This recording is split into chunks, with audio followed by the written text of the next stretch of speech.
Car Dieu est un Dieu puissant, il règne de son salut avec sagesse, amour. Oui, Dieu est un Dieu puissant, car Dieu est un Dieu. Donc, nous commençons par Hébreux chapitre 3, les versets 12 à 14. Il est écrit: Prenez garde, frères, que quelqu'un de vous n'ait un cœur mauvais et incrédule, au point de se détourner du Dieu vivant.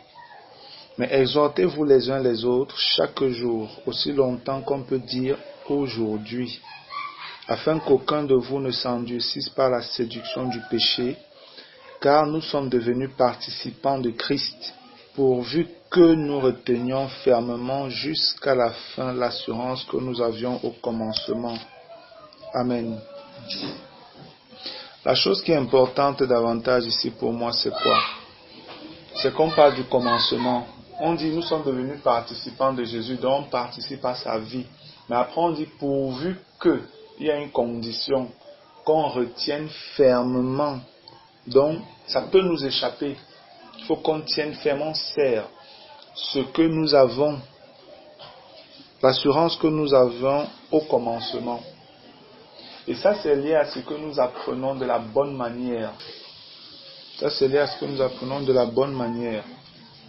Si nous avons appris quelque chose et que nous reconnaissons que la chose est vraie, nous devons faire attention afin de ne pas perdre cette chose-là. Parce que ce n'est pas toujours facile. Ce n'est pas toujours facile que de demeurer dans la vérité des Écritures. Et nous devons bien le comprendre. Il y a un autre passage, ou d'autres passages que j'aimerais que nous regardions également. Regardons dans 1 Jean, le chapitre 2. 1 Jean, le chapitre 2. Je vais lire à partir du verset 21. 1 Jean, chapitre 2. Je vais lire à partir du verset 21. Il est écrit: Je vous ai écrit, non que vous ne connaissiez pas la vérité, mais parce que vous la connaissez et parce qu'aucun mensonge ne vient de la vérité. Qui est menteur, sinon celui qui nie que Jésus est le Christ? Celui-là est l'antéchrist qui nie le Père et le Fils.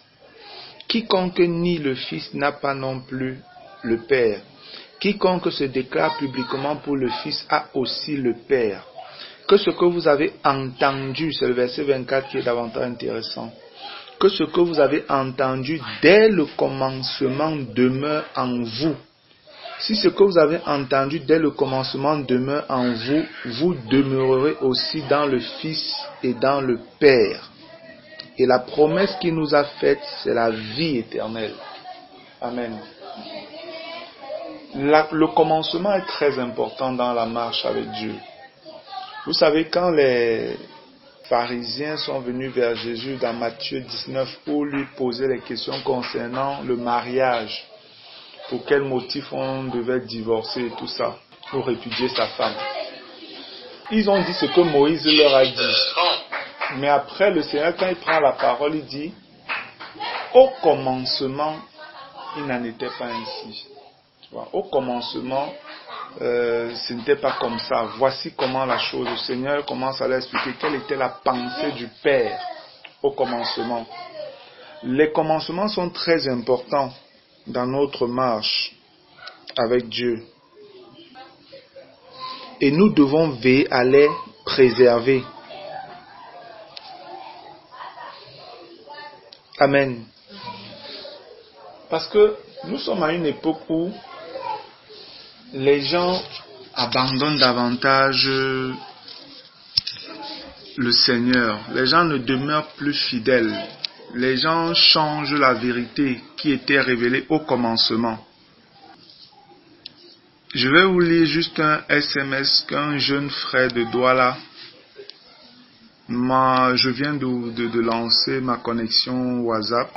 Et puis je reçois un message d'un frère qui allait à Kribiche, un de ses oncles, le frère Martial de Douala qui allait à Kribiche, un de ses oncles. Son oncle, c'est quelqu'un avec qui, dans une certaine mesure, on a communié ensemble. Une fois même, il nous a invités à Kribi, Gérard et moi, et un certain nombre de frères. On est allé là-bas, on a passé un certain nombre de jours là-bas pour partager la parole. Mais je vais dire que la fois il nous a invités, en réalité, c'était une invitation. Il croyait qu'on allait venir dire les choses qu'il veut entendre, dire les choses avec lesquelles il est totalement d'accord. Ça faisait quand même un bout que lui et nous, on ne s'était pas vus. Et entre-temps, le Seigneur nous avait donné de comprendre un certain nombre de choses qui étaient justes ou vraies par rapport à ce que nous croyions avant. Quand nous sommes donc arrivés, tout simplement, on a partagé ces choses et lui n'était plus d'accord. Il n'était pas d'accord en tout cas. Alors que c'était dans les Écritures. Ça fait que il a commencé plutôt à nous calomnier auprès de son neveu, ne voulant même plus que son neveu passe à côté de nous et tout ça. Et ce jeune frère Martial, lui, il a compris la voix du Seigneur, il a été saisi par la vérité. Ça fait qu'il a dit à son oncle, non, moi je veux marcher dans la vérité et je crois que ce que ses frères disent est la vérité. Et son frère, son oncle, je dirais, l'a presque régné. C'est lui qui s'occupait de son école et d'un certain nombre de choses. Il a abandonné là et qu'il ne ferait plus rien. Et puis le petit a commencé à se débrouiller tant bien que mal selon que le Seigneur permettait. Les frères, certains l'aidaient pour payer son école. Bon, aujourd'hui il avance bien. C'est pas toujours facile, mais le Seigneur le soutient. Comme je vous dis, il m'a envoyé ce message hier, c'est aujourd'hui je le vois. Il me dit, pour mon oncle, encore, les frères, on ne doit pas baptiser au nom du Père, du Fils et du Saint-Esprit. Jésus est le Père, selon lui. Les frères de son assemblée se sont retirés, mais il ne m'a pas donné les causes de leur départ. Vous voyez, au commencement, il savait que Jésus n'est pas le Père n'est pas Jésus. Il y a le Père, il y a le Fils, il y a le Saint-Esprit, baptisé au nom du Père, du Fils et du Saint-Esprit. Nous sommes à la fin des temps et ça a commencé à changer. Il dit maintenant que c'est Jésus qui est le Père. Ce n'est pas étonnant. C'est pourquoi même l'enseignement que nous avons, le partage que nous avons eu à l'assemblée hier, je vous disais qu'il est bon de revenir peut-être sur la question du baptême du Saint-Esprit, du parler en langue, parce que nous sommes à la fin des temps. Et à la fin des temps, la Bible a dit qu'il y aura l'apostasie. L'apostasie, c'est l'abandon de la vérité concernant la foi en Jésus-Christ. Donc ceux qui marchaient avant dans cette vérité-là commencent à abandonner et c'est autre chose maintenant qui les motive. Donc, maintenant, frères, nous devons davantage veiller. Nous devons vraiment faire attention à ce que nous écoutons, à ce que nous voyons et tout ce que nous vivons au quotidien. Nous devons faire attention. Parce que vraiment, le temps est proche. Le temps est proche. Les gens peuvent voir le monde fonctionner comme il fonctionne. C'est comme si tout va bien là ou bien. Les gens sont contents, ça va mal, mais les gens espèrent toujours que non, un jour ça va s'arranger demain. C'est en fait ça. Le monde est conscient que ça ne va pas. Mais les hommes sont dans un état où eux ils pensent qu'ils vont trouver un jour, bien alors les hommes politiques là, les politiciens vont trouver un jour la solution pour que tout aille bien à nouveau. C'est le mensonge dans lequel Satan est en train de mettre les hommes en fait. C'est le mensonge dans lequel Satan met les hommes. Et c'est bien triste que parfois même des chrétiens ne sont pas conscients de l'époque que nous sommes en train de vivre. Les chrétiens ne sont pas conscients de ce moment-là. Et ils se lancent donc dans un certain nombre de choses et courent derrière des nouveautés, des choses, parce que des gens viennent avec comme des scoops spirituels, les dernières bonnes nouvelles, les dernières révélations de la foi chrétienne et tout ça, qui parfois malheureusement ne sont pas conformes à la doctrine de Christ contenue dans la Bible. Et ça, on ne peut pas l'accepter. Nous devons veiller à rester sur ce qui était dès le commencement. Amen. Nous devons veiller à rester sur ce qui était dès le commencement. C'est ça qui est important pour nous. Donc, avec tout ça, et ce que nous-mêmes nous sommes en train de vivre en assemblée, et qui dans une certaine mesure essaye de nous, je ne veux pas dire nous troubler, mais nous distraire. Non, on ne va pas se laisser distraire. Parce que la Bible dit que nous connaissons les desseins de Satan. Nous ne les ignorons pas. On ne va pas se laisser distraire. Nous devons résoudre ces problèmes selon que le Seigneur nous conduit à la lumière toujours de la Bible. Tout ce qui ne veut pas se conformer aux Écritures, frère, on ne prendra pas trop de temps à gérer ça. Non. Et d'autant plus que le Seigneur, dans une certaine mesure, a le regard sur nous. Nous a avertis, nous avertit. Que ce soit par des songes, que ce soit par des visions. Et tout ça, il y a quand même lieu de s'arrêter et de dire, bon, on gère rapidement ces choses, on met les choses en ordre, comme Dieu nous demande de faire, et on avance humblement comme le Seigneur nous a toujours conduits depuis le commencement. Amen. Depuis le commencement, humblement, on n'a pas besoin de beaucoup de troubles et tout ça. Avançons simplement dans notre petit niveau là, notre petite famille spirituelle. Et je crois que Dieu, dans sa grâce, davantage nous soutiendra. Le Seigneur nous soutiendra. Je disais, nous sommes dans un programme de jeûne et de prière tous les samedis par rapport à un certain nombre de questions que nous nous posons, en fait des interrogations que nous avons et nous voulons que le Seigneur nous réponde. C'est vrai, c'est davantage lié peut-être aux états de santé de plusieurs frères et sœurs de l'Assemblée pour lesquels nous prions depuis un certain temps et on n'a pas de réponse. On n'a pas de guérison, on ne voit pas de guérison. On est en train de demander au Seigneur de nous dire donc où est le problème, qu'est-ce qui ne va pas. Pourquoi est-ce qu'on prie? Il y a Roméo, il y a moi-même avec mon problème de pincement discal, il y a la sœur Cristal, pour qui on prie depuis ses problèmes d'estomac, et même l'enfant, le couple Tégouille n'ont pas d'enfant et ils veulent avoir un enfant ou des enfants. Il y a Jaurès qui a également un problème de santé. Il y a le frère Jean-Paul qui a fréquemment des difficultés avec sa tête qui lui fait mal. Éventuellement même le frère Clovis qui a des problèmes d'amis, des problèmes avec son estomac aussi. Eugénie, ma sœur Eugénie qui aussi parfois ressent des violents coups de fatigue et toutes ces choses-là. Voilà des cas pour lesquels nous prions, sans oublier la petite Marcelle qui est drépanocytaire. Nous avons perdu déjà Lucrèce qui était aussi drépanocytaire, la petite Lucrèce. Il y a encore Marcel qui est là, pour qui nous prions, nous supplions le Seigneur, mais on ne voit pas de guérison. Et nous croyons que Dieu guérit, veut guérir, peut guérir et tout ça. Nous le croyons. C'est pourquoi on a besoin d'interroger le Seigneur. Est-ce que le problème, ou en fait, il y a sûrement quelque chose qui ne va pas, ou alors il y a quelque chose qu'on ne comprend pas. Le programme que nous avons pris, c'est demander au Seigneur, Père, s'il te plaît, donne-nous de comprendre, afin que nous corrigions.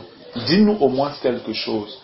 Même s'il arrivait que Dieu veuille que ça reste comme ça, les gens là même restent comme ça, on préfère qu'ils nous disent que je veux que vous restiez comme ça, nous aussi on comprend, qu'on comprenne. Voilà un peu le programme dans lequel nous sommes. Et maintenant, nous avons aussi suivi ce qui s'est passé déjà depuis mercredi passé à la réunion avec la situation générale de l'Assemblée, avec Maman Aline et tout ça, et le problème d'enregistrement. Mais je crois quand même que tout ce que le Seigneur nous dit depuis, je dis au travers peut-être de la sœur Aude, par les expériences qu'elle a vécues, nous ne devons pas prendre ça à la légère. Nous ne devons pas prendre ça à la légère. Il est bon que véritablement nous examinions toutes choses. La Bible nous demande d'examiner toutes choses et de retenir ce qui est bon. Nous devons examiner. On examine les prophéties. C'est pas simplement les prophéties, les paroles des gens, les enseignements et tout. On doit éprouver même les esprits qui peuvent nous apparaître, ou alors éprouver même les manifestations surnaturelles que nous vivons. On doit les éprouver à la lumière de la parole. Parce que Satan, la Bible nous dit que c'est un malin, c'est un rusé et il se transforme en ange de lumière. Il peut aussi nous séduire, nous tromper, nous dire un certain nombre de choses. Tout ça est donc bon de passer à l'examen de la parole de Dieu. Amen. C'est davantage pour ça que j'ai voulu que nous soyons là, que nous nous retrouvions. Et comme j'ai dit, c'est davantage des conseils que je veux aussi donner. Davantage à Aude, hein, et peut-être à vous qui êtes, je vais dire quoi, dans une certaine mesure, ses parents, puisque vous êtes tous maintenant ensemble, pour que vous aussi, vous sachiez comment l'encadrer et tout ça.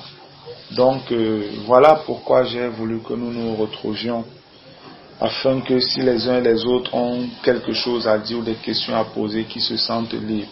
Mais avant peut-être qu'on entre un peu dans une certaine mesure de conseil dans ce que le Seigneur fait, je veux ajouter que depuis, on a commencé samedi aussi, donc avant-hier, à prier pour que le Seigneur accorde des dons spirituels aux frères dans l'assemblée. Et le frère Gérard rendait témoignage de sa discussion avec le frère Alex de Tian. Il y a peut-être quelqu'un qui est Alex de Tian, à qui j'avais parlé. Il m'a appelé et puis on discutait. Je lui faisais part du programme dans lequel nous sommes, de prier et d'interroger le Seigneur sur pourquoi il y a les problèmes, maladies, on prie, ça ne va pas et tout. Bon, il a encore discuté avec Gérard donc sur la question.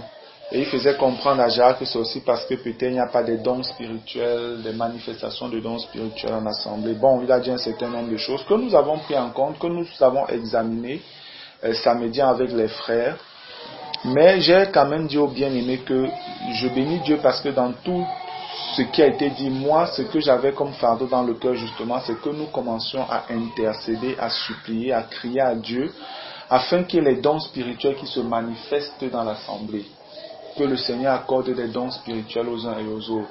Et on a donc commencé à prier et on a dit que chacun demande un don particulier qu'il veut à Dieu. Que chacun demande un. Le frère Alex, il disait à Gérard qu'il a 3 dons que le Seigneur lui a accordés. Il a le don de prophétie. Gérard dit que lui savait qu'il a le don de prophétie depuis Ngaoundéré parce qu'ils étaient ensemble en Ngaoundéré. Mais il a dit que le Seigneur lui a accordé aussi le don du discernement des esprits et le don de parole de connaissance. Donc, il dit quand lui va aller peut-être en assemblée, rendre visite dans une autre assemblée, il prie que Seigneur, voilà, je m'en vais, je me dispose entre tes mains, utilise-moi comme tu veux pour ta gloire, pour la bénédiction de ton peuple.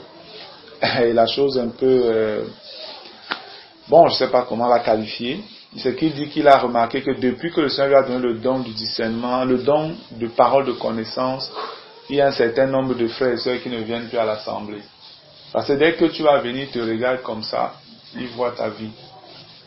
Et ils viennent te dire que tu as péché, tu as fait le Seigneur me montre que c'est vrai. Donc les gens ne viennent plus à l'assemblée parce qu'ils ont peur. Et vous voyez un peu la vie des chrétiens. Au lieu de vivre dans la sainteté, ils préfèrent fuir la vérité de Dieu pour aller où? Le don de parole de connaissance est un don de bénédiction pour l'Église. Tout ce que Dieu nous donne est bon pour nous. Amen. Quand vous lisez dans les psaumes, David pouvait dire « Sonde-moi et vois si je suis sur la voie de l'égarement et ramène-moi sur la voie de l'éternité. » Un chrétien véritable veut que Dieu lui dise comment est son état, que Dieu lui révèle son état, afin de toujours se rassurer, est-ce que je suis sur le bon chemin? L'apôtre Paul, ou alors le Seigneur, au travers de l'apôtre Paul, pouvait dire « Éprouvez-vous vous-même pour savoir si vous êtes encore dans la foi. » Donc on doit s'examiner. Mais quand tu as la grâce que le Seigneur peut-être même te révèle que toi, corrige. Et tu fuis maintenant. Au lieu de te repentir et de te mettre en ordre, de bénir Dieu, non, les chrétiens fuient. On ne comprend pas. Qu'est-ce qu'ils veulent à la fin, les chrétiens? Qu'est-ce qu'ils veulent? Donc, pour ma part, je rends grâce au Seigneur, peut-être des dons de la visitation qu'il accorde à Aude, pour l'édification de l'Église, pour notre bien. Parce qu'il y a un certain nombre de choses qui révèlent à Aude.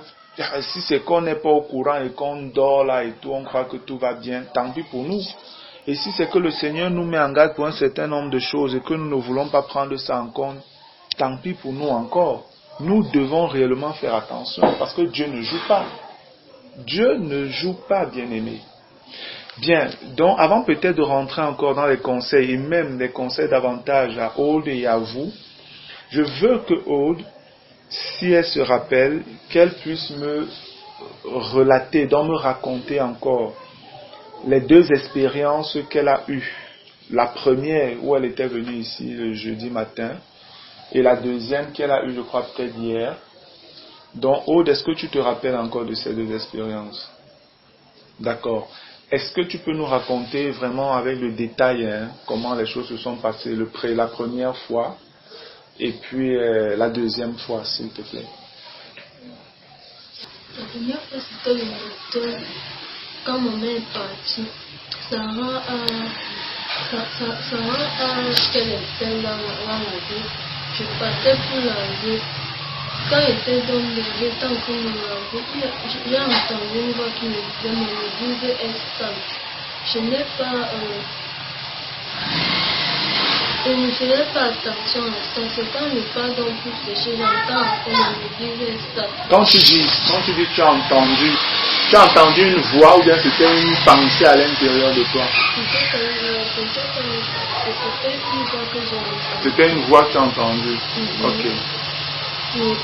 Quand je séchais dans l'entend encore mon église est stable jusqu'à 3 fois. Je pars dans la chambre, je mets le foulard, je me mets dans la tenue, je demande au Seigneur qu'est-ce que tu veux me dire. Après maintenant j'entends. Parle un peu fort, je veux que l'enseignement soit bien clair, s'il te plaît. Après maintenant j'entends.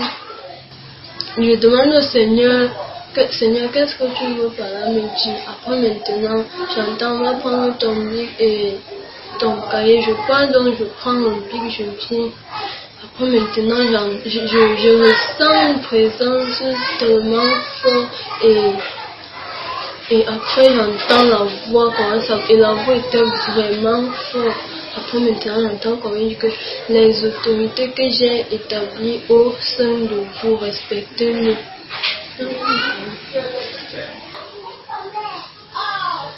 Les autorités que j'ai établies au sein de vous, respectez-le. Écoutez mon fils que j'ai mis au milieu de vous. Ma colère descendra sur tous ceux qui méprisent. Ici, là, c'était le mensonge. C'était point et c'était mensonge. Celui qui est... Attends, là c'est quoi? Ma colère descendra sur tous ceux qui méprisent. Qui méprisent le message ou le mensonge? C'était le mensonge, ce n'était pas le message. C'était le mensonge. Le mensonge. Non, il faut la laisser. Hein. C'est elle qui... C'était le mensonge. Donc, c'était une erreur comme être le message là-bas. Moi, le jour-là, j'avais dit ici que c'est une erreur. Donc, je voulais que ma son s'est sorti. Tout ça, c'est blanc. Quand moi, j'ai fait ça tellement, c'était... On ne pouvait pas lire. Et moi, je lisais ce que j'ai écrit. Quand j'ai mis ça sur la table, pas tellement regarder. Comme j'ai lu, ils ont entendu. Mettant par derrière, ils ont copié ça. Et ils ont déchiré le coffre. C'est quand ils ont eu une fois pour ça. Et elle aussi, elle a mal écrit, elle a dit le message, donc c'était mensonge. D'accord. Celui qui est contre moi me déteste. Regardez l'état de votre cœur, la désobéissance. Et après donc, j'entends encore s'il y avait enlèvement, personne ne devait partir. Le péché d'une personne condamne tout le monde. Et puis tu entends, s'il y avait enlèvement... S'il y avait enlèvement, personne ne devait partir. Le péché d'une personne condamne tout le monde. Oui, et par la suite. Maintenant, c'était hier. Donc ce jour-là, c'était tout ce que tu avais reçu. Comment ça s'est arrêté? Après, ça s'est arrêté? Ou bien quand tu as écouté toutes les paroles là, ou toute la voix qui parlait, et puis c'est fini, tu t'es levé? Maintenant, c'est quand Bella est entrée. Elle m'a donc parlé. Maintenant, quand on parlait entre nous, j'ai ressenti que la présence n'était plus là. J'ai compris que la personne n'était plus là. C'est donc je sors donc pour aller dire à ma tante. Ok, mais je veux revenir. S'il y avait enlèvement, aucun de vous ne serait enlevé. C'est la voix qui a dit ça? Ou c'est ce que toi tu as pensé? Oui, parce que moi dans mon esprit, non, je pensais, mais le point maintenant là où le péché d'une personne condamne tout le monde, c'est la voix. C'est la voix qui a dit ça. D'accord. Bien, et c'était tout. Et le deuxième, là, je veux dire quoi? C'est pas la deuxième expérience, le deuxième message, c'était quoi? Quand on est rentré de l'église, après qu'on a fini de préparer, on a mangé. Maintenant, j'entre dans la chambre, la tâche au foulard, je prie. Donc, le temps qu'on est prié en disant au Seigneur que le Seigneur se révèle en moi. Parce que l'autre jour, je disais à la soeur que j'ai envie que le Seigneur se présente à moi. Maintenant, je priais, donc je disais au Seigneur de se révéler en moi. Donc, quand j'ai fini de prier, et j'ai prié aussi en langue, après maintenant, je me couche donc, après je vois, je vois quelqu'un en blanc, mais je n'ai pas vu la face.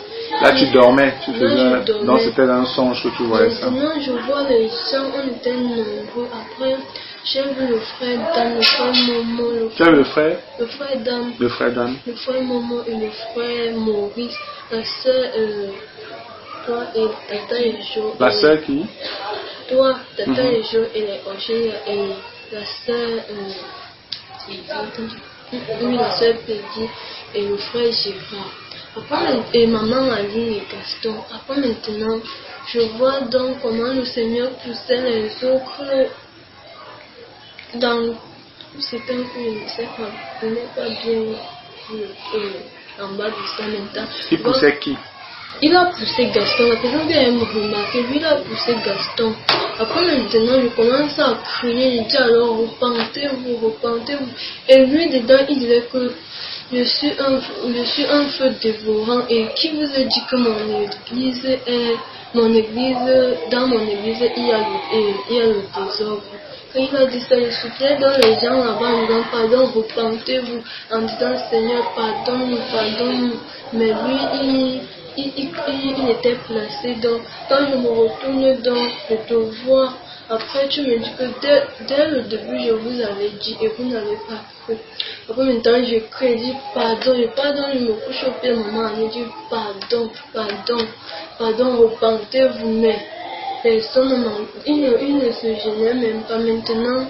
Donc, je vois comment le Seigneur part avec toi. Je commence donc à crier, je cours, je me lève donc du lit, non. Quand je me suis donc tu es sorti du sommeil. Je voyais comment tu partais avec le Seigneur. J'ai crié, je disais Seigneur, pardon. C'est quand je viens dans le salon et maintenant je vois comment vous êtes toujours en train de partir là. Après je crie maintenant, je ne veux plus. Et maintenant après quand le frère, on a commencé à prier en disant au Seigneur que le Seigneur dit ce qui ne va pas pour qu'on se repente. Tu as commencé à prier avec qui? Il priait, moi je n'ai pas prié. Il était là comme ça, tout le monde a prié, mais moi je n'ai pas prié. Qui était là? Il y avait le frère Roméo, Bella et mes petits frères. Ils sont arrivés à quel moment? Là, ils étaient là. Maman et le frère Roméo, ils étaient dans la chambre quand ils étaient en train de parler. Quand je suis donc sortie de la chambre, ils sont tous venus au salon me trouver. Il y avait papa, tonton et maman. Et mes petits frères et tata et la soeur, je disais maintenant, ils ont commencé à prier. Donc, quand ils ont prié, moi je n'ai pas prié, mais quand ils ont demandé que le Seigneur leur révèle ce qui ne va pas, donc, quand ils ont cessé de prier, après, donc, j'ai encore entendu comment la personne, et la voix n'a pas changé depuis jeudi passé. Maintenant, j'entends le mépris, la désobéissance. Le fait de ne pas demander pardon avec tout leur cœur, la négligence. L'ennemi Moi maintenant, je me suis donc, je me suis donc posé la question, et Gaston, j'ai donc compris comment il est. L'ennemi est attaché au cœur de Gaston. Donc là, c'est quand les autres ont prié et tu étais au salon. Pendant qu'ils étaient en train de prier, tu as donc encore écouté la voix te dire... Quand ils ont fini de prier, j'étais là comme ça, j'ai entendu encore la voix. Et après, tu as demandé, tu as posé la question, et Gaston? Oui, moi, je posais dans mon cœur et dans le frère Gaston. J'entends, l'ennemi est attaché au cœur de Gaston. Ok.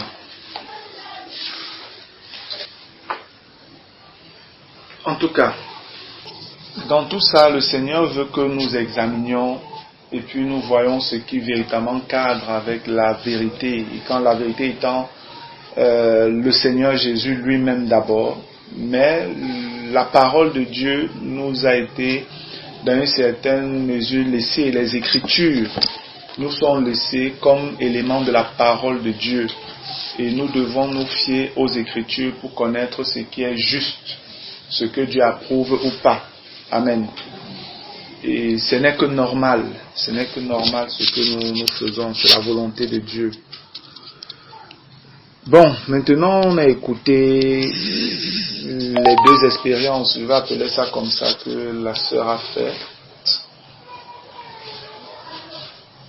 Quand on regarde l'assemblée, présentement, surtout depuis mercredi dernier, tu étais présent mercredi là? Voilà. Et même c'était un événement un peu rare parce que jusqu'à dès lors vous ne veniez même pas souvent les mercredis. Là, ma maman ne venait pas partir. Moi, elle dit que si, parce qu'elle devait aller chez le frère Joël avec la soeur. Quand ils ont dit comment elle ne devait pas partir, moi, elle lui a dit que même si vous partez là-bas, quand vous allez arriver là-bas, vous allez nous trouver là-bas. Elle a seulement insisté en disant que non, de là, on ne peut pas laisser les enfants, moi, que je dois partir. Maintenant, quand il était encore, je suis partie me laver, donc et porter mes habits, c'est bien, on est donc parti. Ok. Donc, réellement, c'était un peu, je veux dire, un peu exceptionnel pour toi parce que normalement, les mercredis, tu n'es même pas souvent présent. Et puis bon, tu as assisté à tout ce qui s'est fait là-bas et puis l'expérience du lendemain s'est produite. Mais quand on regarde avec tout ce qui est dit ou bien tout ce qui a été dit depuis mercredi, tel que les choses fonctionnaient, véritablement ce n'était pas une bonne posture dans laquelle l'assemblée se trouvait. Ce n'était pas une bonne posture. Mais Dieu est miséricordieux et le Seigneur est juste. Le Seigneur est juste. Il y a des choses parfois qui arrivent et puis Dieu fait ça pour montrer l'état des cœurs des gens. C'est fait pour montrer l'état des cœurs.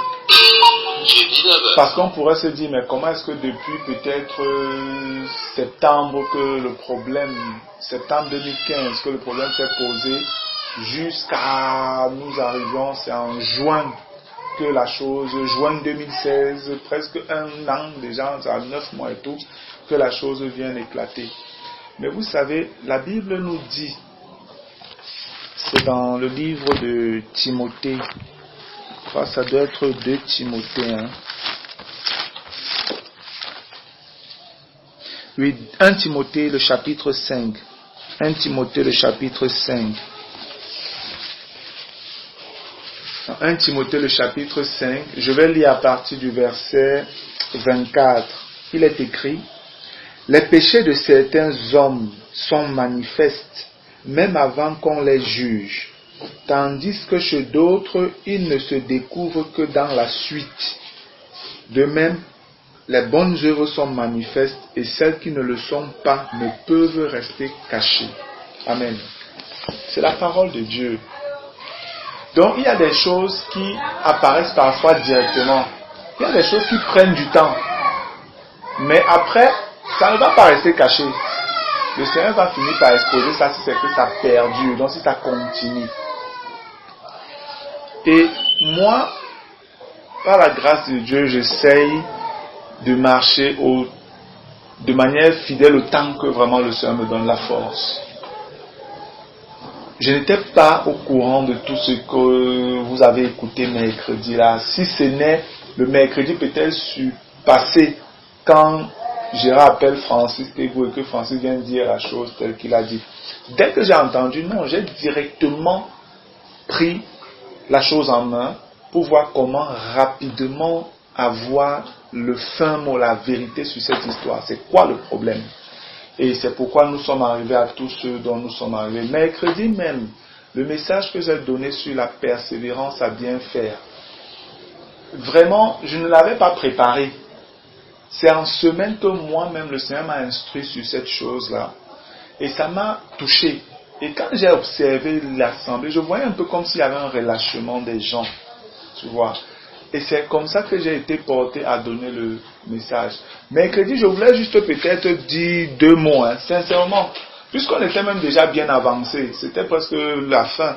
Donc j'ai regardé un peu, je me suis dit non, je vais juste dire 2-3 mots pour un peu exhorter les frères, puis on va partir. Après, c'est parti comme c'est parti, et puis le message là est sorti. J'ai été bien désolé, je me suis dit que si je savais que ça allait être comme ça, j'aurais dû même enregistrer, parce que c'était un message bénissant même pour moi. Si je savais que c'était ça qui allait se produire, j'allais même enregistrer le message là. Et puis bon, maman Aline, elle a parlé, elle a dit ce qu'elle avait à dire, et tout ça. Mais bon, moi, regardons dans la situation présente dans laquelle nous nous trouvons, et regardant le message qui est donné, mon église est sale. C'est clair que la situation, la position de maman Aline a fait que les cœurs des gens étaient troublés. Les cœurs des gens étaient troublés. Et les gens ne parlent pas aussi. Ça fait que dans cet état de choses, vous voyez votre soeur, tu as un problème, vous restez dans vos positions. C'est pas bien. C'est pas bien. Vous disiez, tu me disais la dernière fois, sœur Alice, que vous vous êtes demandé même avec le frère Alex, vous posez la question, mais pourquoi est-ce que le frère Martial, c'est toujours lui qui a les problèmes? Pourquoi c'est toujours son nom qui est cité et tout? Et le frère Alex vous a dit, mais c'est pas, c'est quelqu'un qui parle selon la vérité, lui n'est pas là. En fait, c'est ça. C'est que quand moi j'ai un souci avec un frère, une soeur, non, je ne connais pas cacher, je ne connais pas jouer aux hypocrites, rire avec toi alors qu'il y a un problème. Moi, je ne connais pas faire ça. Avant, je le faisais. Étant chrétien, je le faisais, mais Dieu m'a délivré de cet état de choses. Gloire à Dieu.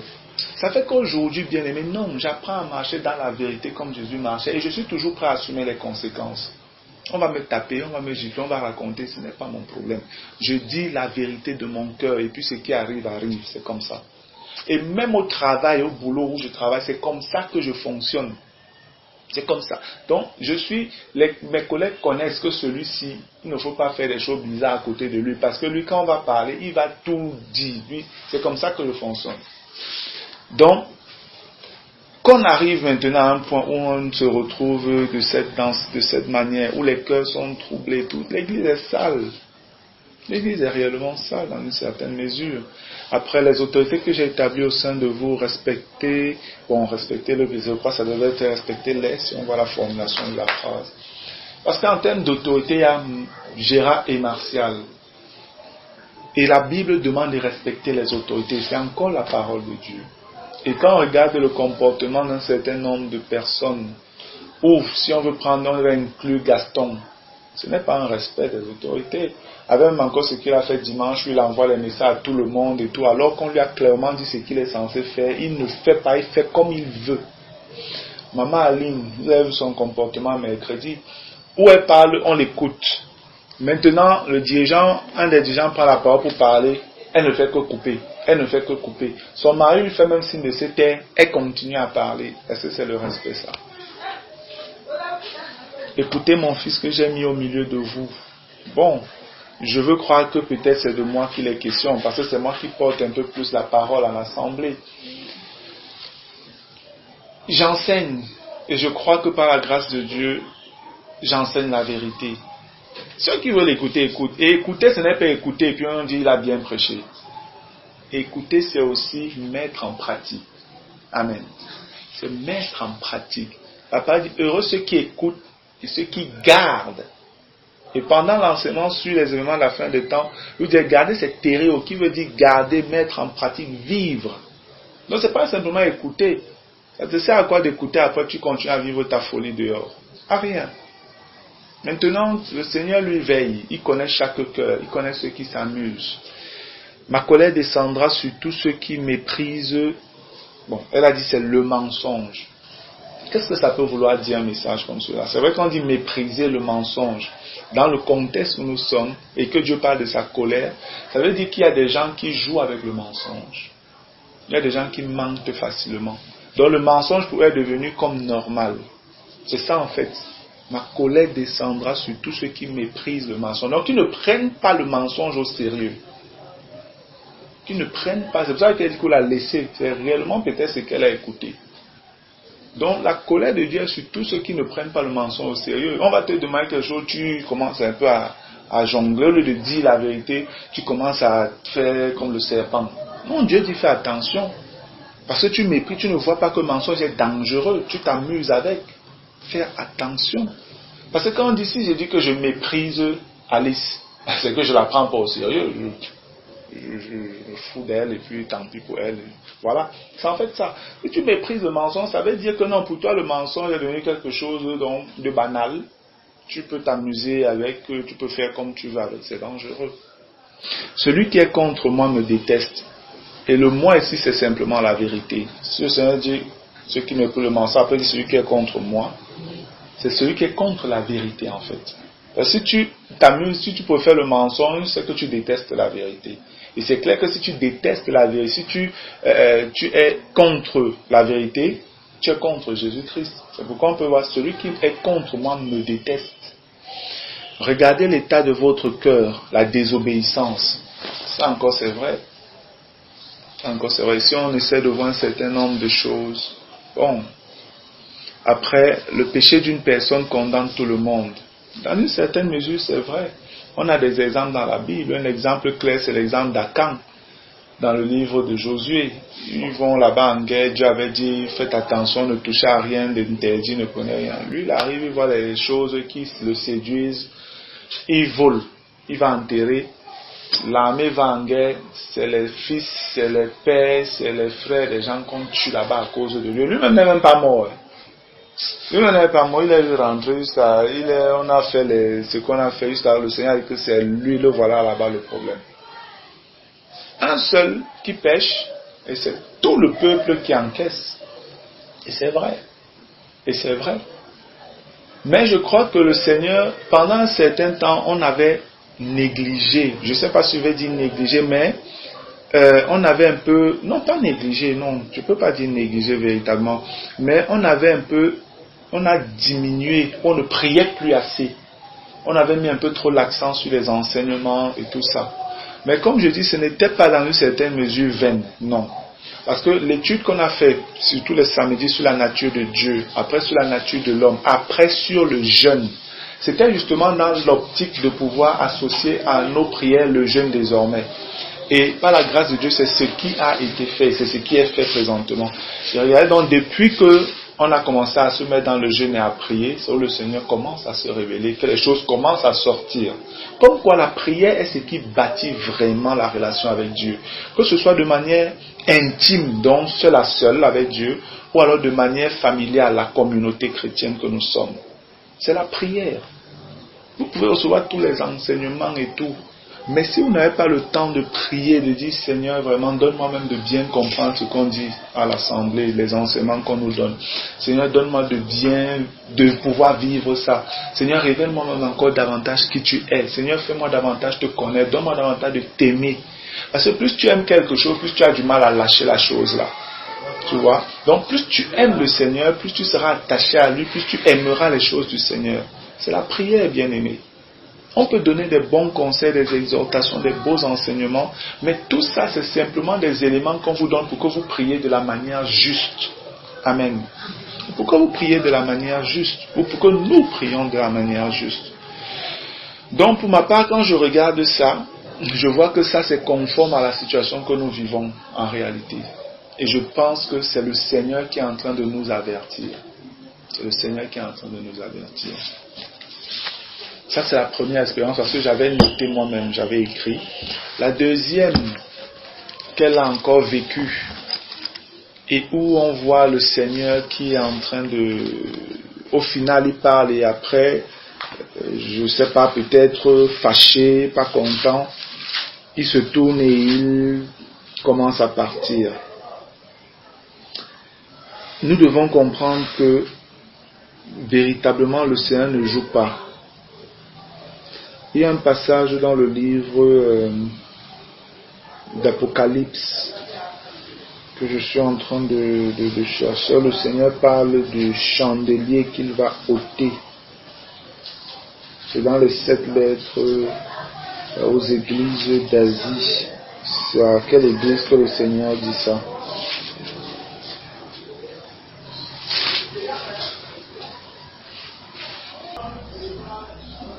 Oui, c'est Apocalypse 2, c'est un. Pardon? C'est un, je pense. Bon, en fait, non. Il passe 2, 6, 5. Pardon? À partir du verset 5. D'accord, oui, c'est ça. Apocalypse 2, à partir du verset 5, il est écrit: Souviens-toi donc d'où tu es tombé. Alors, commençons même au début. Il est écrit à partir du verset 1, Apocalypse 2, à partir du verset 1, il est écrit: Écris à l'ange de l'église d'Éphèse.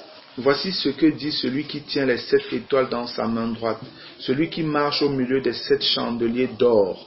Je connais tes œuvres, ton travail et ta persévérance.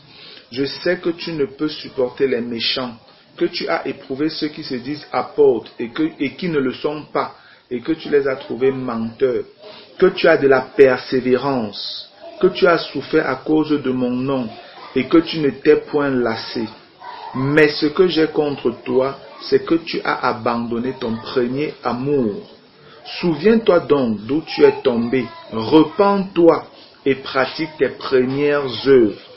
Sinon, je viendrai à toi et j'ôterai ton chandelier de sa place, à moins que tu ne te répandes. Tu as pourtant ceci, c'est que tu hais les œuvres des Nicolaïtes, œuvres que je hais aussi. Et les œuvres des Nicolaïtes, en fait, les Nicolaïtes, c'est quoi? Les Nicolaïtes, c'est les dominateurs du peuple. Donc les gens qui sont là pour faire souffrir le peuple de Dieu, c'est eux les Nicolaïtes. Que celui qui a des oreilles entende ce que l'Esprit dit aux églises. À celui qui vaincra, je donnerai à manger de l'arbre de vie qui est dans le paradis de Dieu. Amen. Ici, le Seigneur dit qu'il va venir, il va ôter le chandelier. Le chandelier, c'est ce qui éclaire l'assemblée, en fait. Un chandelier, c'est un peu comme une bougie. Comme une bougie, c'est pour éclairer le chandelier. Quand Dieu dit qu'il va ôter le chandelier, si vous ne vous répentez pas, Jésus-Christ est d'abord celui qui peut être pris comme chandelier, parce que c'est lui qui est notre lumière. Amen. Si le Seigneur part, c'est déjà un problème, c'est le plus gros problème qui peut être manifesté. Et quand elle voit le Seigneur partir avec, je veux dire peut-être un des dirigeants ou le dirigeant, je ne sais pas, c'est quelque chose de grave. C'est que ceux-là qui sont là pour vous communiquer la lumière, s'ils partent, vous restez comment? Dans les ténèbres totales. Dans les ténèbres. Et c'est un avertissement. C'est un avertissement du Seigneur.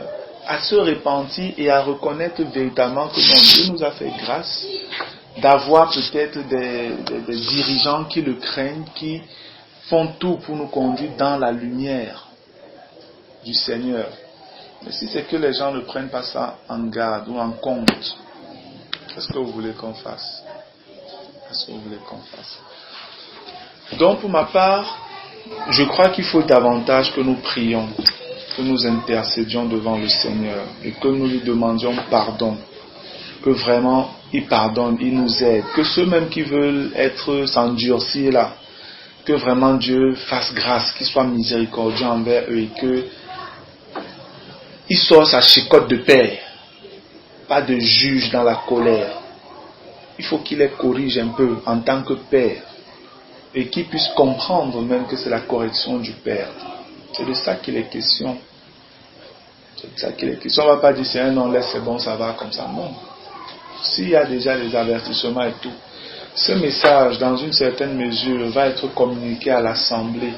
Que chacun écoute, comprenne et juge soi-même. Ceux qui voudront mépriser, c'est leur problème.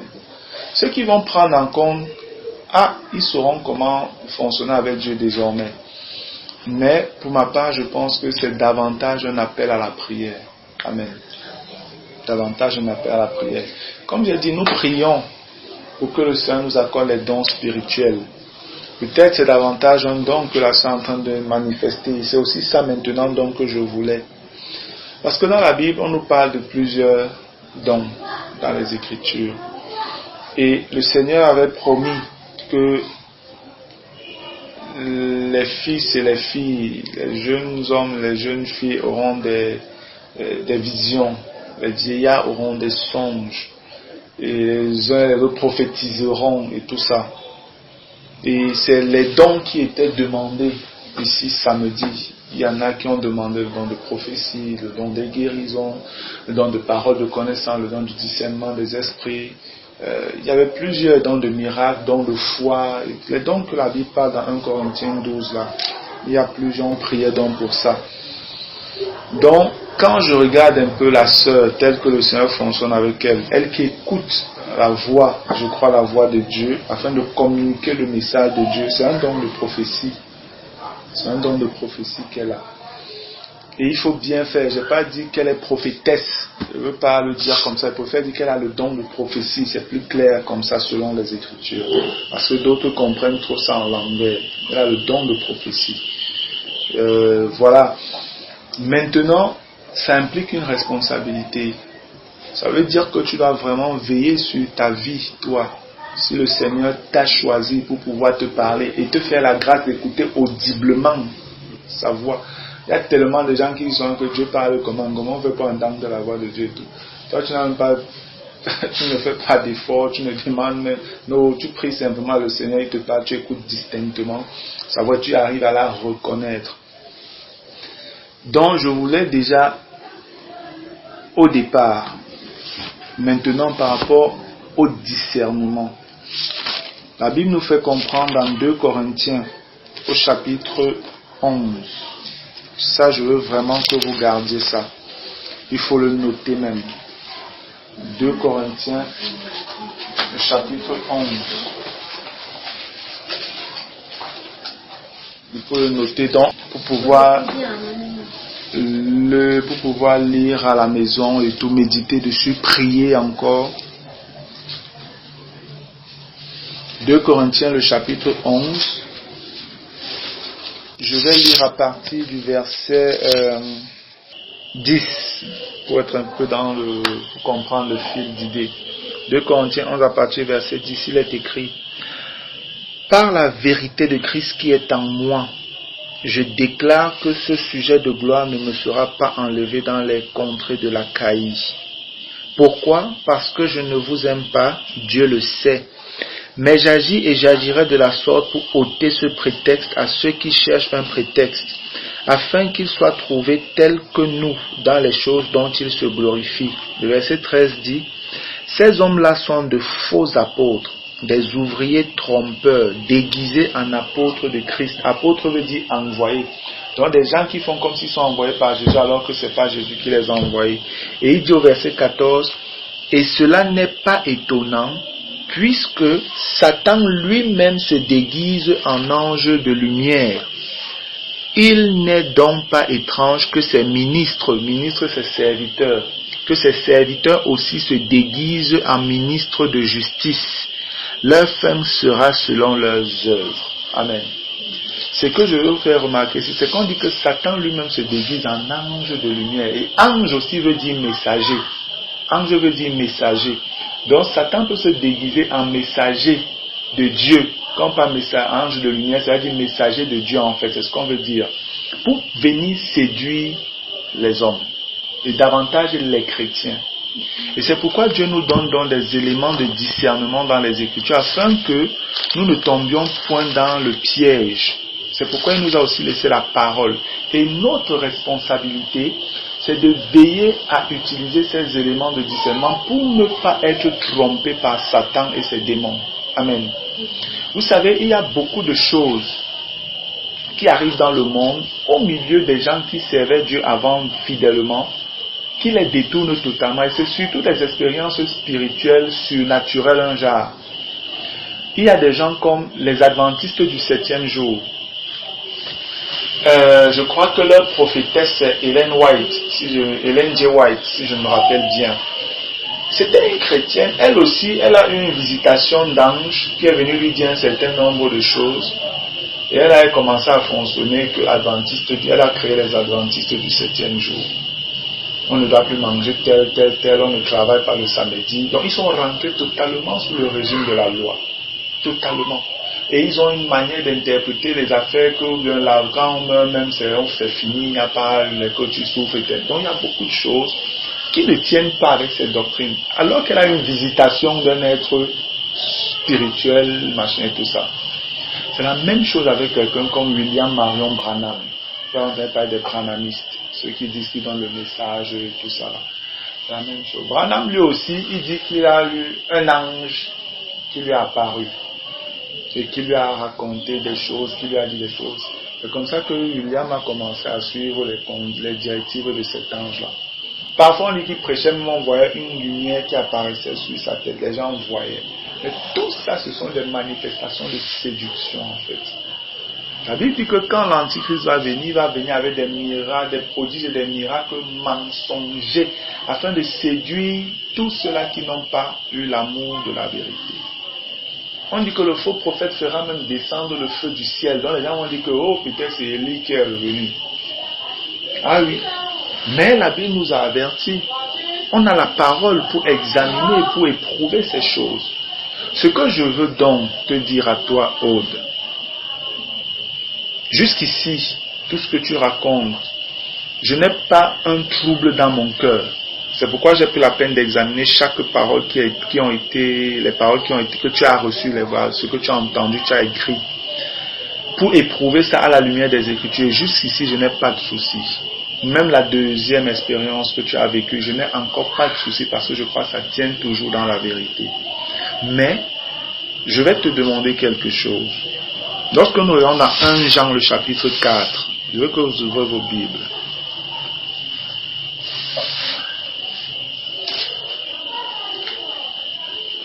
1 Jean le chapitre 4. Amen. 1 Jean le chapitre 4, je vais lire à partir du verset 1. Il est écrit: Bien-aimés, n'ajoutez pas foi à tout esprit, mais éprouvez les esprits pour savoir s'ils sont de Dieu. Car plusieurs faux prophètes sont venus dans le monde. Reconnaissez à ceci l'Esprit de Dieu. Donc, maintenant le Seigneur dit, il faut éprouver les esprits parce qu'il y a plusieurs faux prophètes qui sont venus. Et les prophètes là, quand ils disent qu'ils parlent de la part de Dieu, c'est Dieu qui leur a dit, c'est Dieu qui m'a dit d'écouter la voix de Dieu et tout ça. La Bible dit, il ne faut pas simplement croire à ce que quelqu'un vous dit que Dieu lui a parlé, il a écouté la voix, non. Mais il faut éprouver les esprits là pour savoir est-ce que c'est vraiment l'Esprit de Dieu qui parle à cette personne. Est-ce que c'est vraiment le Seigneur qui parle à cette personne. Et il nous dit comment au verset 2. Reconnaissez à ceci l'Esprit de Dieu. Tout esprit qui se déclare publiquement pour Jésus-Christ venu en chair est de Dieu. Et tout esprit qui ne se déclare pas publiquement pour Jésus n'est pas de Dieu, c'est celui de l'Antéchrist dont vous avez appris la venue et qui maintenant est déjà dans le monde. Amen. Donc voilà l'un des points assez clairs dans les Écritures où Dieu nous révèle comment éprouver les esprits afin de ne pas être séduit et suivre un mauvais esprit croyant que c'est l'Esprit de Dieu. Je vais lire ce passage encore dans une autre version, Parole de vie. Amis très chers, ne croyez pas tous ceux qui disent « Nous avons l'Esprit Saint », mais examinez-les avec attention pour savoir si ces gens ont vraiment l'Esprit de Dieu. En effet, beaucoup de faux prophètes sont venus dans le monde. Voici comment vous reconnaissez l'Esprit de Dieu. Tous ceux qui affirment Jésus-Christ est vraiment devenu un être humain, ceux-là appartiennent à Dieu. Mais ceux qui ne veulent pas affirmer cela n'appartiennent pas à Dieu. Ils appartiennent à l'ennemi du Christ. C'est ce que veut dire Antéchrist, c'est ennemi de Christ. Vous avez entendu dire, l'ennemi du Christ arrive. Et maintenant, il est déjà dans le monde. Amen. Ça, c'est la version parole de vie. Je vais lire encore la version parole vivante. Parole vivante dit, mais attention, mes chers amis, ne vous fiez pas à n'importe quel esprit. Mettez les esprits à l'épreuve pour voir s'ils viennent de Dieu. Car parmi ceux qui se sont répandus à travers le monde, il y a bien des prophètes de mensonges. Voici comment vous reconnaissez l'Esprit de Dieu. Tout esprit qui reconnaît en Jésus le Christ venu en chair et en os dans ce monde vient de Dieu. Tout esprit qui reconnaît en Jésus le Christ venu en chair et en os dans ce monde vient de Dieu. Tout esprit par contre qui ne reconnaît pas ce Jésus-là ne vient pas de Dieu. C'est là l'esprit de l'Antichrist dont vous avez entendu annoncer la venue. Eh bien, dès à présent, cet esprit est à l'œuvre dans le monde. Amen. Donc, ce que je veux te demander, Aude, si il arrivait encore que tu es en train de prier, tu vois, et que tu entends la voix, ou même que tu as une vision ou un songe, comme tu dis, tu as vu les pieds d'une personne en blanc et tout ça, tu vois le Seigneur et tout. Il faut que tu aies la présence d'esprit par vraiment l'assistance du Saint-Esprit de demander: qui es-tu, toi qui me parles? Tu as compris? Demande clairement: qui es-tu, toi qui me parles? Ou si c'est que c'est quelqu'un qui t'apparaît, tu lui demandes, ne tremble pas. Tu vois, non, le Seigneur est là pour nous aider, pour t'aider, pour te soutenir. Tu demandes à la personne qui apparaît même devant toi là: qui es-tu? Si c'est le Seigneur Jésus, il saura comment te répondre. Il saura comment te répondre. Et si c'est vraiment que tu as cette esprit, que tu demandes à la personne de te répondre, si c'est le Seigneur qui t'a répondu, je saurai si c'est le Seigneur ou pas. Quand tu viendras me dire, je saurai si c'est le Seigneur ou pas. Si c'est même un ange qui t'apparaît, voilà l'élément qui est dit là clairement. L'ange là, si tu lui demandes: qui es-tu? Il peut peut-être te dire: je suis un ange envoyé par Jésus. Il peut te dire ça. Tu lui demandes: de quel Jésus parles-tu? Pourquoi? Parce que dans 2 Corinthiens, au chapitre 11, il faut noter encore ce passage. 2 Corinthiens au chapitre 11. 2 Corinthiens, le chapitre 11. Tu as le chapitre 11 là-bas pour se déchirer. À 2 Corinthiens, chapitre 11. Je vais lire à partir du verset 1. Il est écrit: oh, si vous pouviez supporter de ma part un peu de folie, mais oui, supportez-moi. Verset 2. Car je suis jaloux de vous d'une jalousie de Dieu, parce que je vous ai fiancé à un seul époux, pour vous présenter à Christ comme une vierge pure. Verset 3. Toutefois, de même que le serpent séduisit Ève par sa ruse, je crains que vos pensées ne se corrompent et ne se détournent de la simplicité à l'égard de Christ. Amen. Verset 4. Car si quelqu'un vient vous prêcher un autre Jésus que celui que nous avons prêché, ou si vous recevez un autre esprit que celui que vous avez reçu, ou un autre évangile que celui que vous avez embrassé, vous le supportez fort bien. Amen. La Bible nous dit qu'il y a un autre Jésus, il y a un autre évangile, il y a un autre esprit qui sont là dehors pour tomber, séduire les gens, comme le serpent avait séduit Ève. Le monde est là, il est le même, il n'a pas changé sur le plan spirituel, c'est là. C'est pourquoi je dis, si c'est que tu demandes même qui es-tu, il te dit peut-être je suis un ange de Jésus. S'il te dit déjà je suis un ange du Seigneur Jésus, c'est un bon point. Si je suis un ange du Seigneur Jésus, c'est un bon point. Parce que les démons jamais n'appellent Jésus Seigneur. Jamais. Ils n'appellent jamais Jésus Seigneur. Ils peuvent dire Jésus, mais jamais Seigneur. Mais s'il te dit là, je suis un ange du Seigneur Jésus, c'est un bon point. Et si tu demandes, si tu veux même insister encore, tu peux lui demander de quel Seigneur Jésus tu parles. Si tu veux même encore le prouver, de quel Seigneur Jésus tu parles. Normalement, les anges connaissent la Bible. Ils devraient te dire, parce qu'ils doivent savoir ce que toi tu veux. Il va te dire, je suis un serviteur ou un ange du Seigneur Jésus-Christ venu en chair mourir pour toi. Il va dire, je suis un ange du Seigneur Jésus venu en chair mourir pour toi. Dès qu'il te dit ça, alors écoute-le. C'est vraiment un envoyé de Dieu.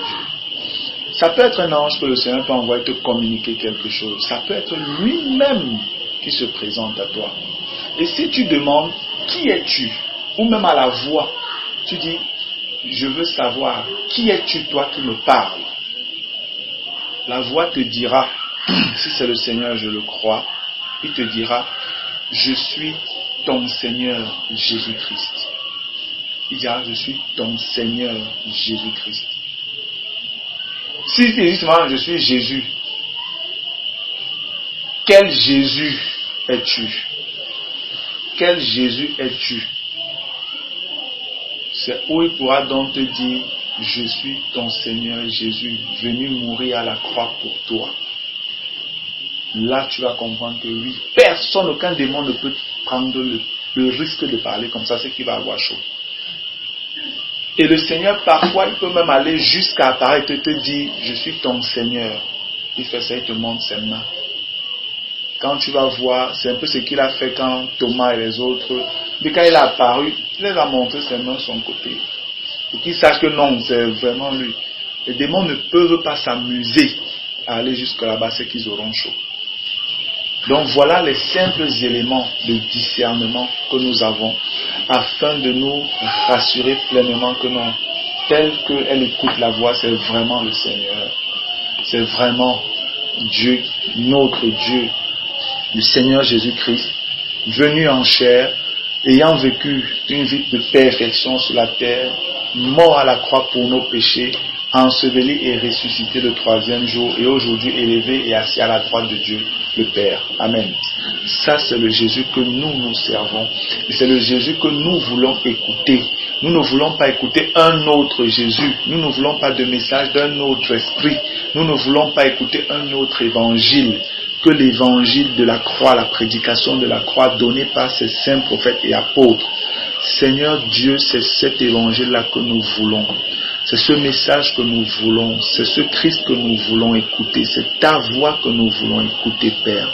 Nous ne voulons pas écouter un autre esprit que ton Saint-Esprit, Seigneur, que tu as envoyé afin d'être auprès de nous comme un consolateur, comme celui-là qui veille, qui nous conduit dans toute la vérité. Nous voulons écouter la voix de ton Fils Jésus-Christ, venu en chair éternelle sur cette terre, mourir pour nous. C'est toi et toi seul que nous voulons écouter. C'est toi et toi seul que nous voulons écouter pour obéir. Et je veux te recommander encore, Seigneur, notre jeune sœur Aude, afin vraiment, Père, que si réellement c'est toi qui le parles, et je veux témoigner que je le crois, mon Dieu, qu'elle soit davantage un canal pour toi, pour bénir ton peuple, pour avertir ton peuple, pour reprendre même ton peuple, pour encourager ton peuple. Seigneur, que véritablement, ce don que tu lui as donné, cette grâce excellente que tu lui offres, en lui parlant audiblement, en lui donnant de voir davantage des choses, Seigneur, que les autres ne voient pas. Seigneur, qu'elle soit gardée pure, ô Dieu, pour ta gloire et pour ta gloire seule, Jésus. Je te bénis parce que je crois que tu nous écoutes et que tu veux, Seigneur, nous conduire davantage dans une pleine communion avec toi. Reçois donc toute la gloire pour ce moment. Amen. Gloire à Dieu. Donc voilà, bien-aimés, ce que je voulais davantage que nous partagions. Voilà ce que je voulais davantage que nous partagions. Et je crois que vous avez noté, vous êtes 3. Vous pouvez aller rendre compte aux autres à la maison dans vos moments de partage. Vous pouvez communiquer ça, vous pouvez relire les passages qu'on a lus ici. Et puis voilà, je crois que il faut davantage simplement continuer à prier. Et même, voilà, j'allais oublier ça. J'aimerais que, autant que cela est possible, que tu sois aux réunions le samedi ici. Tu as compris? Autant que cela est possible, surtout dans le programme où nous sommes. Parce que le frère Girard voulait arrêter que plus personne ne vienne dès samedi prochain. Parce qu'il disait que tel que le Seigneur est en train de nous conduire, il ne faut pas des gens qui ne comprennent même pas où on est en train d'aller et puis voilà, ils sont perdus. Que ceux qui sont déjà restés jusqu'à là, qu'on continue avec eux jusqu'à ce qu'on arrête ce programme de jeûne et de prière, selon que le Seigneur va nous conduire. Donc, je lui ai dit, je pense quand même que il était bon, c'est même vrai que hier on n'a même pas donné cette annonce. On a oublié de faire cette annonce là hier à l'Assemblée. Parce qu'on voulait annoncer que ceux qui veulent entrer dans ce programme de jeûne et de prière par rapport à l'Assemblée, la dernière opportunité qui leur est donnée pour le programme dont on parle, c'est samedi. Tous ceux qui viendront là samedi, c'est eux qui continueront. Après le samedi qui arrive là, on ne prendra plus personne. Et ce n'est pas venir samedi, après tu ne viens plus et dire non. J'irai insister qu'il faut des gens qui viennent et qui soient fidèles par la suite. Si tu viens et puis tu en disparais, non. Si tu viens, tu dois être fidèle. Amen. Parce qu'on est dans un programme sérieux avec le Seigneur. Et si la sœur a déjà un don de prophétie où elle peut écouter la voix du Seigneur, c'est bon qu'elle soit là. Et c'est dans le jeûne. Tu as à jeûner. Hein? Amen. Donc le samedi, c'est toujours dans le jeûne. Donc, on commence à jeûner et puis on vient rompre ici. On rompt souvent en prenant un peu de fruits, pastèques, bananes, voilà. On rompt ici en priant quand on finit la prière. Donc j'aimerais par la grâce de Dieu que toi-même dès samedi, tu commences à jeûner et tu viens ici, on commence à 16h. Mais il faut être là avant 16h. On commence à 16h et on va être fidèle, ponctuel et tout. Donc voilà aussi l'une des choses que je voulais te dire. Et vous encourager à davantage prier. Toi, je sais qu'à un certain point, tu as beaucoup de vision. Je sais que tu as gardé ça. Donc, il faut prier, frère. Il faut vraiment demander au Seigneur de renouveler ce don, cette capacité-là. Parce que c'est utile pour l'Église. Amen. Pour notre édification. C'est pourquoi Dieu a donné les dons. C'est pourquoi on a commencé à prier. Et j'ai dit, samedi dernier, j'ai dit, tous ceux qui ont prié là, ils ont dit, Seigneur, on veut les dons de guérison. Je lui ai dit, vous allez tous vous lever, ceux qui ont dit qu'ils veulent les dons de guérison. Vous allez vous lever, tous les frères qui sont malades, frères et sœurs qui sont malades, vous allez leur imposer les mains et prier pour eux. Amen. Et on va continuer comme ça jusqu'à ce que le Seigneur peut-être nous donne une réponse ou jusqu'à ce qu'on voit les guérisons se produire. Amen. Je veux bien qu'un frère, une sœur met les mains sur moi et prie, et puis j'entends ma colonne vertébrale faire cac dedans et puis le mal est parti, gloire à Dieu. Donc véritablement c'est ça. Et c'est l'occasion même aussi, Aude. Tu peux prier aussi. Tu peux commencer à prier. Tu demandes au Seigneur, Seigneur, pourquoi est-ce que on prie, on n'a pas de résultat? Seigneur, qu'est-ce qui ne va pas avec Marcel? Seigneur, pourquoi le frère Martial est malade comme ça? Pourquoi le tonton Roméo, tonton Tata Cristal et tout ça? Tu peux prier que Seigneur, s'il te plaît, révèle-nous, parle-nous, dis-nous quel est le problème, qu'est-ce qu'on doit faire, est-ce qu'il y a une chose qu'on ne fait pas? Si le Seigneur passe par toi pour communiquer un message à l'Assemblée, il faut bien, ma soeur, que tu sois à la brèche. À la brèche, ça veut dire que tu sois toujours à un moment de prière. C'est ça aussi le fardeau des dons. Hein? Ah ouais, c'est ça le fardeau des dons. Les prophètes là et tout ça, c'était pas facile. De la même manière que le dirigeant, tu n'as pas le choix. Si quelqu'un a un problème là-bas, même si c'est à 1h, 2h, 3h, c'est toi qui l'appelles pendant que Roméo lui dort tranquillement. Donc c'est comme ça. Il y a un fardeau quand Dieu déjà t'accorde une certaine attention, je veux dire ça comme ça, pour te donner une certaine charge. Non, ça va avec tout ce que ça va avec. Tu portes tout ça. Tu ne laisses pas l'autre à côté. Et puis, Donc je veux t'exhorter, s'il te plaît, prie, demande au Seigneur, intercède devant le Seigneur, que le Seigneur nous réponde. Parce que ta prière peut intervenir, pas dans le sens où Dieu te parle même à toi directement. Hein. Tu peux prier, le Seigneur le révèle à quelqu'un d'autre. Il faut bien le comprendre. Amen. Tu peux prier, le Seigneur révèle à Roméo ou à maman qui a un songe ou une vision, ou je ne sais pas, ou une autre personne, Dieu lui révèle quelque chose. Voilà. Mais il peut aussi directement te révéler la chose. De manière que moi, lorsque je veux être dans la présence de Dieu, j'ai toujours ma Bible, un crayon à côté de moi et il y a des feuilles dans ma Bible. Parce que dès que le Seigneur, je sais qu'à tout moment, le Seigneur peut me dire quelque chose, je note. Donc je veux t'encourager, et vous tous, il faut toujours aller prier dans la disposition où Dieu peut vous dire quelque chose. Quand tu passes dans la tu sais que Dieu balance ses paroles là-bas, s'il entend, il entend, s'il n'entend pas. Non, il faut te dans la disposition où tu peux partir prier. Le Seigneur te dit des choses, tu dois noter. Tu notes. Donc quand Dieu te dit prends ton cœur, même moi c'est souvent comme ça. Quand le Seigneur me révélait la nouvelle naissance, c'est comme ça s'est passé. Je dormais, un frère m'appelle depuis Douala, il me pose des questions sur la nouvelle naissance, je lui donne une réponse que je ne connaissais même pas, mais qui était juste. Et quand il donne la réponse, je me dis mais attends, je ne connaissais pas la réponse, comment j'ai répondu comme ça? Alors que le dernier était à plus de minuit. C'était plus de minuit quand il m'appelait. Et quand je dis ça, après je dis que non, je vais réfléchir dessus encore le matin, je me rendors.